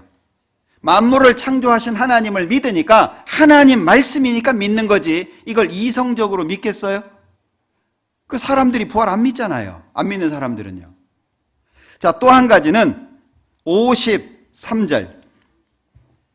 이 썩을 것이 불갑을 썩지 아니할 것을 입겠고 이 죽을 것이 죽지 아니함을 입으리로다. 썩지 아니할 것으로 다시 살고, 두 번째 뭐예요? 죽지 않는 몸으로 다시 사는 거예요. 멋지죠? 안 멋있어요? 근데 얼굴이 왜 그 모양이에요? 예수님이 재림하시면 죽지 않는 몸, 썩지 않는 몸으로 바뀌는 거예요. 그러니까 부활이라고 하는 건 우리에게 너무 중요한 거죠. 내 죄가 영원히 용서됐다는 것이 입증이 되기도 하지만 예수님이 부활하신 것처럼 나도 부활한다는 증거예요. 예수님이 미리 보여주신 거예요. 너희들 이렇게 될 거야. 그걸 미리 보여주신 거예요. 예수님 어쩌셨습니까? 부활하시고 난 다음에 이 땅에 계실 때는요, 배를 타고 가다가 피곤하니까 밧줄 베개처럼 해가지고 주무시기도 하고, 사마리아 여인을 전도할 때는 피곤해가지고 우물가에 앉으시기도 하고, 그죠? 아주 연약한 상태였습니다. 근데 부활하시고 나서 제자들이 무서워가지고요, 이 문을 잠그고 다락에 모여 있었잖아요. 문도 안 열어드렸는데 예수님 나타나셨어요. 얼마나 놀랐겠어요. 너희에게 평강이 있을지어다. 예? 문도 안 열어드렸는데 가셨어요. 그리고 금방 여기 계셨는데 갈릴리에 먼저 가셨어요. 시간과 공간을 초월하는 몸입니다. 이해돼요? 지금 여기 말씀하고 있는 것이요, 우리에게는 우리 생각으로 이성적으로 이해 안 되는데 약속이 돼 있는 거예요. 썩지 않고 죽지 않는 몸으로 바뀌게 됩니다. 그걸 말씀하시면서 58절에 그러므로 내 사랑하는 형제들아 견고하며 흔들리지 말며 항상 주의 일에 더욱 힘쓰는 자들이 되라. 왜 이 말씀해요? 살다가 보면 힘들기도 할 거다. 어떤 경우에는 믿지 않는 사람으로 하여금 어려움도 겪을 거다. 때로는 믿는 사람들 사이에 갈등도 있을 거다. 예수 믿는다는 것 때문에 모욕을 받을 수도 있고 때로는 손해를 받을 수도 있을 거다. 그러나 58절에 그러므로 내 사랑하는 형제들아 견고하며 흔들리지 말며 항상 주의 일에 어떻게 해요? 더욱 힘쓰는 자들이 되라. 이유가 뭐예요? 뒤에 나오죠? 뒤에 같이 읽습니다. 이는 너희 수고가 주 안에서 헛되지 않는 줄을 안다. 부활이라고 하는 것이 내 마음속에 확실하게 세워져 있으면 현재의 어려움을 견디는 건 아무것도 아니에요. 병이 들어도, 경제적으로 어려워져도, 예수 믿는 것 때문에 주변으로부터 핍박을 받아도, 때로는 손해를 받아도, 기독교 역사 속에 얼마나 많은 사람이 죽었습니까? 순교자의 숫자가요 6천만이라고 보통 얘기합니다. 얼마나 많은 사람이에요. 6천만 명이 역사 속에서 예수 믿는다는 것 때문에 죽어간 거예요. 근데 그들의 대부분은 기쁨이었다는 거 아십니까? 참 놀랍잖아요. 자기 걸 뺏기는데 왜 웃어요? 특히 로마에 가보면은요, 카타콤이라고 하는 지하 묘소가 있어요. 원래 이교도들이 그 지하 무덤으로 쓰려고 땅속을 막 미로처럼 파놓은 거예요. 거기 들어가면 못 나옵니다. 가이드 없으면. 지금 다 개방된 것도 아니에요. 일부만 개방해 놓고 다른 곳은 못 들어가게 막아놨어요. 왜? 옛날에 일본 사람 하나가 혼자 들어갔다가 아직까지 안 나왔거든요. 길을 못 찾아요. 미로예요, 미로. 그런데 그리스도인들이 자기 믿음 지키겠다고 몽땅 다 버리고 그 지하 무덤에 가서 산 거예요. 거기 가보면은요, 한 사람 정도 지날 수 있는 통로입니다. 근데 벽에요, 사람이 죽죠? 벽을 파요. 벽을 이렇게 파요. 관처럼.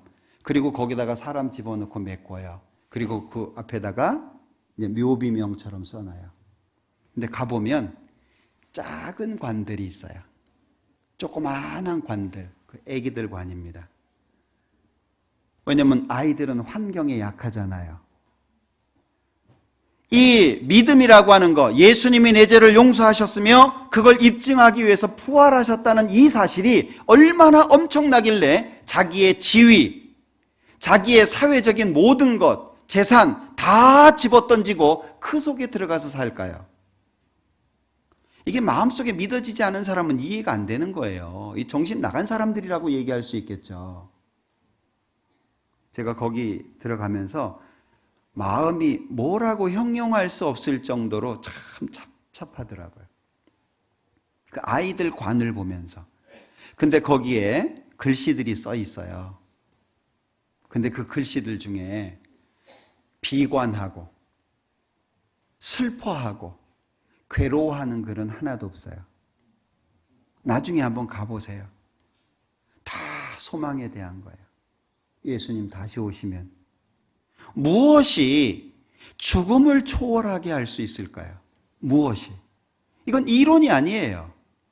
그러니까 예수님께서 미리 우리 앞서 부활하신 건 첫 열매입니다. 미리 보여주신 거예요. 너희들 이렇게 부활할 거야 라고 보여주셨어요. 그분은 시간과 공간을 초월한 몸이 되셨습니다. 아주 영광스러운, 우리가 그 몸으로 바뀔 거예요.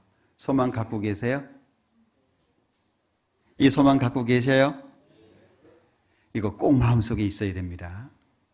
이 소망이 있는 사람은요, 이 땅에서의 삶 아무것도 아니에요. 그러니까 성경에 예수님께서 이 죽었다가 살아난 사람, 죽은 사람을 살리는 사건이 많이 나오죠. 7번 나와요. 그리고 엘리사가 죽어서 무덤에다가 집어넣었는데 모압 적당이 죽었어요. 그 적당의 시체를 엘리사 그 뼈가 있는 곳에 집어 던졌더니 뼈에 닿자마자 살아났어요. 그래서 죽은 사람이 살아난 사건이 총 8번입니다. 신약에 5번, 구약에 3번 나와요. 왜 죽은 사람이 살아났다는 걸 설명합니까? 성경에 많은 곳에 부활이라고 하는 것이 틀림없이 있다는 걸 계속 반복적으로 설명해 주는 거예요. 우리는 종교 생활하는 게 아닙니다. 나는 뭐 절에 가는 것보다 교회 가는 게 좋아. 뭐 우아하잖아. 찬송가도 뭐 웅장하고 나는 찬송이 좋아. 종교 생활이 아니에요. 우린 목숨 걸고 선택하는 겁니다. 친구 따라서 교회 가는 게 아닙니다.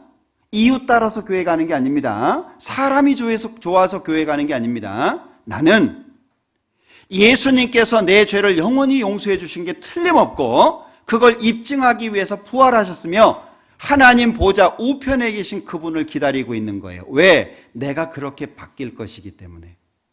그래서 믿음, 그 다음에 뭐예요? 소망이잖아요. 믿음, 소망, 사랑, 이 3가지는 항상 있을 것인데 그 중에 제일은 사랑이라. 왜? 천국에서도 영원히 이루어지는 게 사랑이니까. 근데 천국 가면 믿음, 소망은 의미가 없어요. 완성되는 곳이니까. 천국 가서 믿음 필요하나요? 완성된 거예요. 천국 가가지고 소망이 필요합니까? 소망이 이루어졌는데? 천국에서는 영원히 사랑하는 겁니다. 그러나 이 땅에 남아있는 동안에는 믿음을 가진 사람에겐 뭐가 필요하죠? 소망이 필요합니다. 왜? 아직까지 우리는 육체의 지배를 받아요. 이 세상에 살고 있어요. 구원받은 사람이 죄를 질 수 있는 3가지 이유 아시죠? 구원받은 사람이 죄를 질 수 있는 이유, 첫 번째, 세상에 살잖아요. 성경은 이 세상이 악하다고 표현합니다. 패역한 세대, 죄 많고 음란한 세대, 죄 많은 세대. 성경은 이 세상을 좋은 세상이라고 말씀하지 않습니다. 악한 세상에 우리가 살아요. 두 번째, 요한복음 12장, 14장, 16장에 나오는 이 세상 임금은 마귀를 가리킵니다. 여러분들 이 세상의 주인이 누굽니까? 어떤 분은 하나님이라고 얘기하시는데 하나님은 만드신 분이에요. 아담한테 넘겨줬어요. 아담이 선악과 따먹으면서 마귀한테 넘겨줬어요. 그래서 누가복음에 예수님이 3번 시험 받을 때 마귀한테, 마귀가 뭐라 그래요? 천하만국을 보여주면서 나한테 절해라. 그러면 내가 이 권세 너한테 줄 건데 이거는 내게 넘겨준 거다. 누가 넘겨줬대요? 누가요? 우리 멋진 조상 아담이 선악과 하나로 넘겨줘 버렸어요. 그래서 우리는 하나님 안에 속했지만 온 세상은 악한 자 안에 처했다. 요한일서 5장에 나와 있죠. 이 세상의 주관자가 마귀입니다. 하늘에 있는 악의 영들. 그래서 우리는 영적 전쟁이라는 말을 쓰잖아요. 그러니까 마귀가 있어요. 그리고 또 한 가지가 있죠. 아직 변화되지 않은 우리의 육체가 있어요. 죄에 계속 영향을 받아요. 그러니 우리는 세상에 살고 유혹하는 마귀가 있고, 그리고 내 육체가 거기에 또 반응하잖아요. 죄에. 그러니까 죄를 지을 수 있다는 거예요. 그러면 구별되어서 죄를 짓지 않고 하나님을 향해서 나아갈 수 있는 힘이 어디에서 나와요? 소망입니다. 소망. 믿음, 소망. 우리는 세상 사람들처럼 살면 안 돼요. 그러니까 성경에 예수님이 3번 살리셨어요. 죽은 자를 3번 살렸습니다. 베드로가 1번 살렸고 바울 사도가 1번 살렸어요. 신약 성경엔 5번 나오거든요. 왜 그렇게 기록하고 있습니까? 부활이라고 하는 게 반드시 있다는 걸 말하는 거예요. 그 대표적인 게 요한복음 11장입니다. 요한복음 11장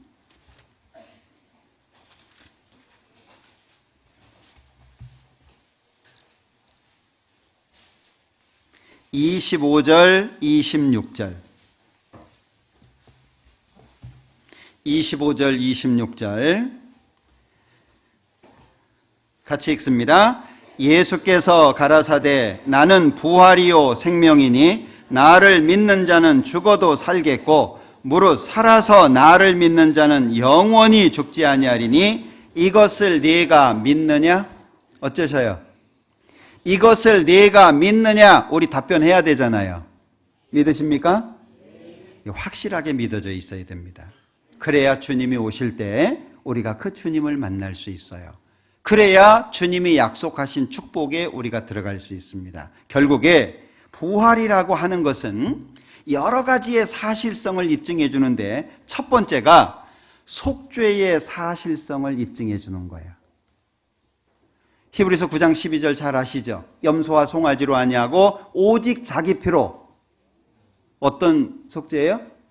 영원한 속죄. 참 신기하죠? 예수님은 십자가에서 다 이루었다는데 사람들은 원죄, 지나간 죄 용서했다고 믿어요. 희한하지 않아요? 예수님이 반만 이루었다 그러셨나요? 거반 이루었다 그러셨나요? 예수님은 다 이루셨대요. 그 예수님을 증거한 사람이 세례 요한이죠. 세례 요한이 뭐라고 얘기했습니까? 요한복음 1장 29절에 보라, 세상 죄를 지고 가는 하나님의 어린 양이로다. 그럼 세상 죄가 뭐예요? 세상 죄가 내가 태어나서 오늘까지의 죄만 있나요? 역사 시작할 때부터 역사 끝날 때까지 모든 사람의 죄예요. 그 안에 내가 살고 있어요.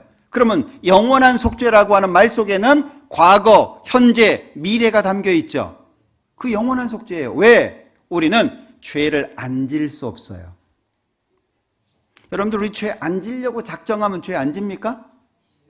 죄를 적게 짓는 거죠. 죄를 안 짓는 게 아니에요. 사람 보고 그냥 판단이 되는데 죄 안 질 수 있어요? 여러분들 내가 저 사람을 판단해야지 이러고 얼굴 봐요? 얼굴 보면 아유 잘생긴, 아유 저러고도 사는구나, 아유 저 구조조정이 좀 필요하겠다, 뭐 그냥 보면 생각나지 않아요?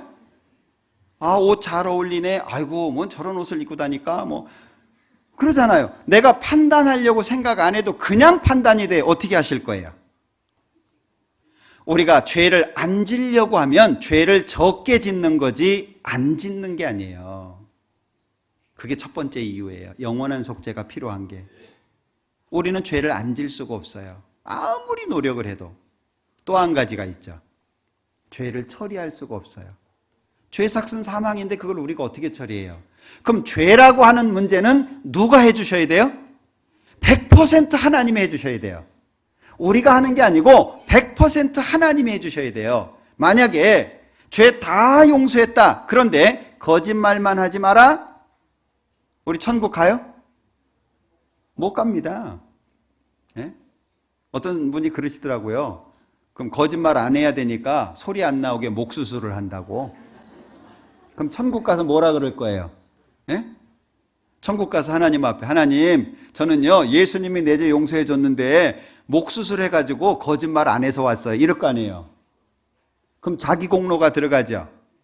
천국은 100% 예수님의 공로로만 가는 거예요.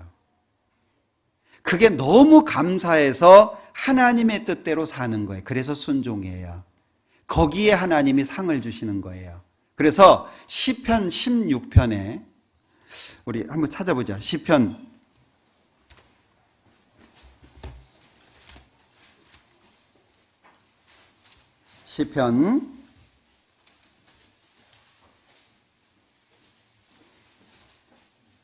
18장입니다. 18장. 시편 18장 20절입니다. 여호와께서 내 의를 따라 상 주시며 내 손의 깨끗함을 조차 갚으셨으니. 잘 보세요. 여호와께서 내 의를 따라 구원하셨어요? 상 주셨어요? 이걸 잘 이해하셔야 됩니다. 예수님이 내 죄를 영원히 용서했다는 걸 믿은 사람이 하나님의 뜻에 순종해서 산 그 삶에 대해서 상 주신다, 그 뜻이에요. 근데 많은 분들은요, 착하게 살아야죠. 그래도 뭔가 해야죠. 아유, 어떻게 빈손 들고 천국 갑니까? 이렇게 얘기를 해요. 구원은 100% 하나님의 의입니다. 그리고 나의 의, 내가 주님 뜻대로 산 것에는 상을 주시는 거예요. 이걸 잘 구분하셔야 됩니다. 만약에 내가 열심히 하나님의 뜻에 순종해서 사는 것을 구원과 연결하면 큰 문제가 생기는 거예요. 그러니까 예수님이 십자가에서 내 죄를 영원히 용서하셨다. 히브리서 10장에서는 하나님이 기억 안 하신다고 약속하셨잖아요. 히브리서 10장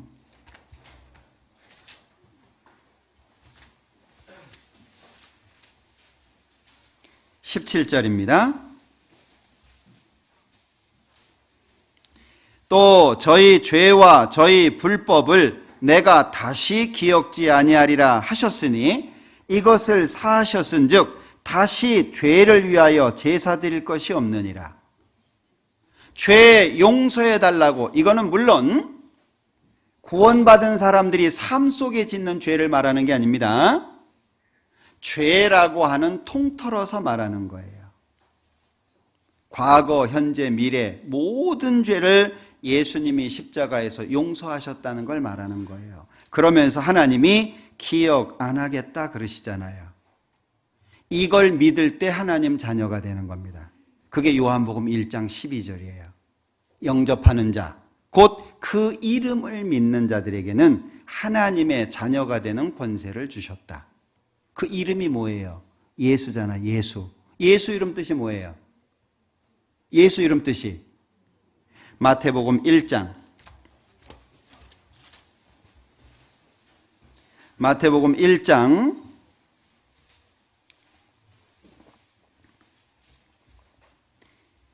21절입니다.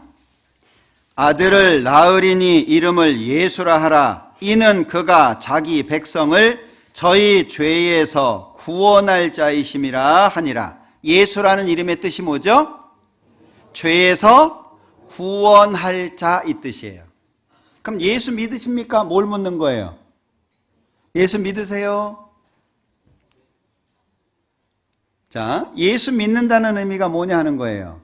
교회 다닌다는 건가요? 직분이 있다는 얘기인가요? 아니면 모태신앙이라는 건가요? 예수 믿는다는 게 뭐예요? 예수님이 십자가에서 내 죄를 영원히 용서한 걸 믿는다. 그게 예수 믿는 거예요. 예수 믿으시나요? 믿습니까? 말만 세련되지면 안 돼요. 막 슉슉 소리를 내는데 믿음은 마음속에 없고 이러면 안 돼요. 믿어지는 게 중요한 거예요. 마음속에. 그러니까 예수 믿는다는 것은 저희 죄에서 저희를 구원할 자, 죄에서 구원하신다. 그게 예수예요. 예수. 그리스도, 헬라어로는 그리스도라 그러죠. 히브리어로는 메시아라고 말하잖아요. 같은 뜻이에요. 우리식으로 얘기하면 구세주 이렇게 되겠죠.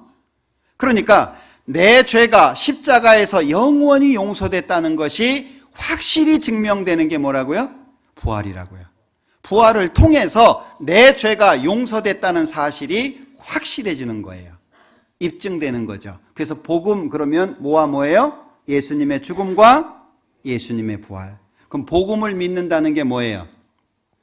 마가복음 1장에 보면 때가 찼고 하나님 나라가 가까웠으니 회개하고 복음을 믿으라 그랬잖아요. 그럼 뭘 믿으라는 얘기예요? 예수님의 죽음, 예수님의 부활을 믿으라는 거예요.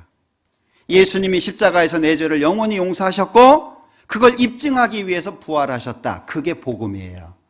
그래서 속죄의 사실성이 입증되는 게 부활입니다. 그리고 또 한 가지는 말씀드렸죠? 내가 부활한다는 것의 확실성이에요. 내가 예수님처럼 똑같이 부활한다. 그걸 확증하는 겁니다. 그런가 하면 또 한 가지는 성경을 공부하는 목적이 영생입니다. 너희가 성경에서 영생을 얻는 줄 생각하고 성경을 상고하거니와, 그러니까 성경을 공부하는 목적이 영생, 영원한 생명을 얻는 건데 그 영생의 확실성, 사실성이에요. 다시 말하면 예수님과 하나님께서 말씀하셨던 모든 약속이 확실하다라고 하는 걸 도장 찍는 게 뭐죠? 그게 부활이에요. 그러니까 부활이 우리에게는 굉장히 중요한 겁니다. 상급에 대한 약속도 있죠. 영광에 대한 약속도 있죠. 그리고 영원한 위로에 대한 약속도 있잖아요. 그 모든 것이 실제라고 하는 것을 알려주는 게 부활입니다. 요한계시록 21장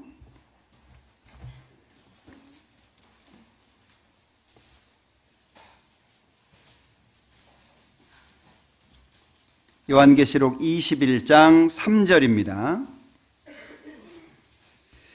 내가 들으니 보좌에서 큰 음성이 나서 가로되 보라 하나님의 장막이 사람들과 함께 있음에 하나님이 저희와 함께 거하시리니 저희는 하나님의 백성이 되고 하나님은 친히 저희와 함께 계셔서 모든 눈물을 그 눈에서 씻기심에 다시 사망이 없고 애통하는 것이나 곡하는 것이나 아픈 것이 다시 있지 아니하리니 처음 것들이 다 지나갔음이로라. 천국의 모습을 살짝 보여주셨어요. 천국은 어떤 곳입니까? 3절에 보면 함께라는 단어가 3번 나와요. 하나님과 함께하는 곳입니다. 그리고 4절에 보면 모든 눈물을 그 눈에서 씻겨주신대요. 눈물, 아픔, 슬픔, 괴로움의 표현이잖아요. 하나님께서 위로해 주시겠다는 거예요. 우리가 이 땅에서 겪었던 모든 아픔, 슬픔, 괴로움 하나님이 친히 위로해 주시겠다 그 말씀입니다. 다시 사망이 없고 천국은 죽는 곳이 아닙니다. 영원히 사는 곳입니다. 애통하는 것이나 곡하는 것이나 아픈 것이 다시 있지 않습니다. 너무 좋지 않아요? 우리 연세 드신 분들 에고 여기 아프고 저기 아프고 막 늘 아프고 어제도 아프고 오늘도 아프고 내일 것도 아플 거고 뭐 계속 아프고 막 천국은 아픈 것이 있잖아요. 정말 멋지지 않습니까? 이게 사실이라는 거예요. 이게 진짜라는 거예요. 성경에 글로만 기록되고 끝나는 게 아니라 진짜라고 하는 걸 입증하는 게 부활이다 그 얘기예요. 그러니까 우리에게 부활이라고 하는 것이 얼마나 중요합니까? 그러니까 믿음의 선진들은요 이 부활을 항상 다 인정하고 살았어요. 히브리서 11장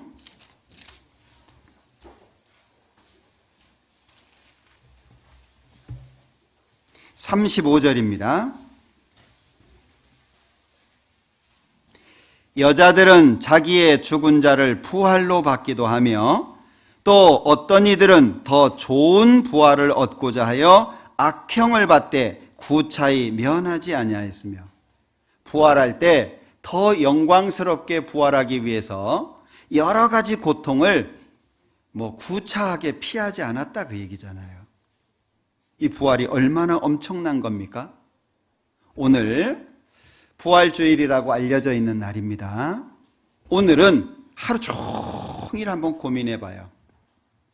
예수님은 나와 어떤 관계가 있고 예수님의 부활이 내 마음속에는 얼만큼이나 세워져 있으며 나는 나머지의 삶을 어떻게 살 건가? 내가 어떻게 살아야 되는 근거는 과연 뭘까? 그걸 오늘 하루는 부활주일이라고 말하니까 마음속에 새기고 우리의 남은 생에 작정하고 살아야 됩니다. 그리스도인들의 최고의 희망이 뭐죠? 예? 예, 그리스도께서 다시 오신다. 그죠? 우리가 아프고 슬프고 눈물 흘리고 그럴 때 우리 위로가 뭐예요? 주님 오신다. Jesus is coming. 예수님이 오신다. 조금 어려울 때, 힘들 때, 너무 고통스러울 때 주님이 오신다. 다시 오신다. 잠시 잠깐 하면 오실 리가 오시리니 지체하지 아니하시리라. 이게 우리의 소망 아닌가요? 그러니까 이 소망이 확실해지면 이 땅에서의 삶이 확실해질 수 있어요. 우리 주님 오시기 전에 세상 것은 많이 정리해야 되잖아요. 그죠? 하나님 싫어하는 것들은 많이 정리해야 되잖아요. 하나님 좋아하시는 것들을 하고 살아야 될 거 아니에요. 그죠? 마음의 정리를 확실하게 할 수 있었으면 좋겠습니다. 기도하겠습니다. 우리를 사랑하시는 자비로우신 주님 감사합니다. 이 땅에 예수님 보내주시고 세상 모든 사람의 죄를 십자가에서 용서하시며 예수님의 부활을 통해서 그 사실의 확실성을 우리에게 알려주신 것 참으로 감사합니다. 예수님의 죽음과 부활을 우리의 마음속에 담고 남은 생에 하나님의 뜻에 합한 삶을 살기를 원합니다. 아직도 연약하고 부족하고 모자란 것들이 많지만 말씀 가운데 세워주시고 한 사람도 이뤄지지 않도록 모든 사람이 구원을 받으며 진리를 아는 데 이르기를 원하시는 하나님의 뜻이 이루어지도록 도와주옵소서. 우리 서울 강서교회가 한 사람 한 사람 말씀 가운데 세워지며 하나님 앞에 귀하게 쓰임받기를 원합니다. 하나님의 모든 선한 일에 우리를 귀하게 사용해 주시고 하나님이 하고자 하는 모든 일 가운데 우리가 있을 수 있도록 도와주시옵소서. 남은 모든 시간들 함께해 주시기를 원하면서 예수님의 이름으로 기도합니다. 아멘.